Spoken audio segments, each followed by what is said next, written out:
Hi hello नमस्ते. तर आज आहे अक्षय तृतीया आणि अक्षय तृतीया म्हटलं की सर्वजण घरी पोळ्या करतातच. तर मीही आज पोळ्या केलेल्या आहे. त्यासाठी डाळ मी शिजवून घेतलेली आहे, थोडंसं तेल मीठ टाकून. त्यानंतर डाळ इथं चांगली शिजलेली आहे. ती डाळ आपण चाळणीमध्ये काढून घेऊया आणि शिल्लक जे राहिलेलं पाणी आहे ते आपण फेकून द्यायचं नाही. त्यापासून आपण कटाची छान अशी आमटी तयार करणार आहोत. आमटीत टाकण्यासाठीच थोडीशी मी इथे डाळ ठेवलेली आहे, तीही बारीक करून पाण्यामध्ये मिक्स करून घेणार आहे, म्हणजे आपली आमटी घट्ट होईल. त्यानंतर डाळीमध्ये इथे गूळ आणि 3-4 चमचे साखर टाकून चांगलं मिक्स करून घ्यायचं आहे.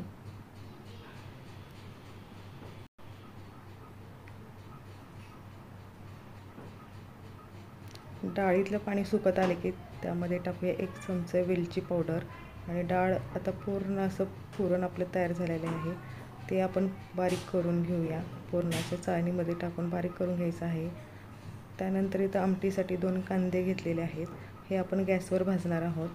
त्यानंतर 1 लसणाची कांडी, तीही गॅसवर भाजायची आहे. अर्धी वाटी खोबरं, हे सगळं भाजून झाल्यानंतर थंड करायचं आहे आणि थंड झाल्यानंतर कांद्याची साल काढून टाकायची आहे.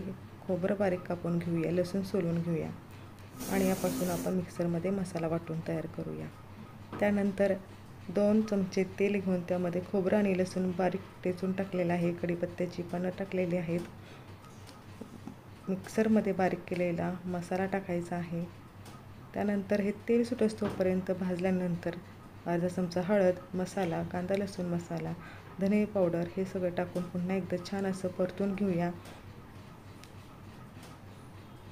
त्यानंतर त्यामध्ये टाकूया डाळीचं पाणी आणि चवीनुसार मीठ आणि चांगलं खळखळून उकळी येईपर्यंत उकळून द्यायचं आहे आणि अशी तर्रीदार आपली आमटी तयार होत आहे.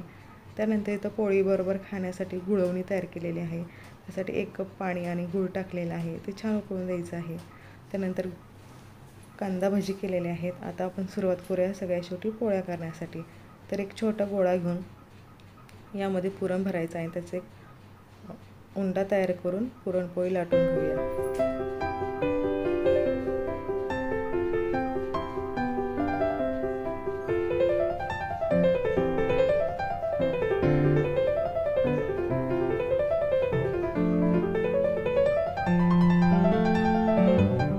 छान अशी टम्म फुगलेली पोळी आपली इथं तयार झालेली आहेत. तर अशा प्रकारे आपला अक्षय तृतीयेचा पूर्ण स्वयंपाक तयार झालेला आहे. तर चला आपण आता ताट तयार करूया. सगळ्यात पहिल्यांदा इथं पोळी ठेवलेली आहे, कटाची आमटी, गुळवणी, त्यात थोडंसं दूध टाकलेलं आहे.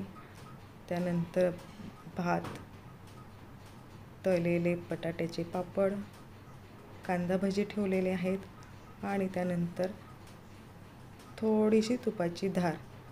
तर आजचा हा व्हिडिओ आवडला असेल तर माझ्या चॅनलला लाईक करा, शेअर करा, कमेंट करा.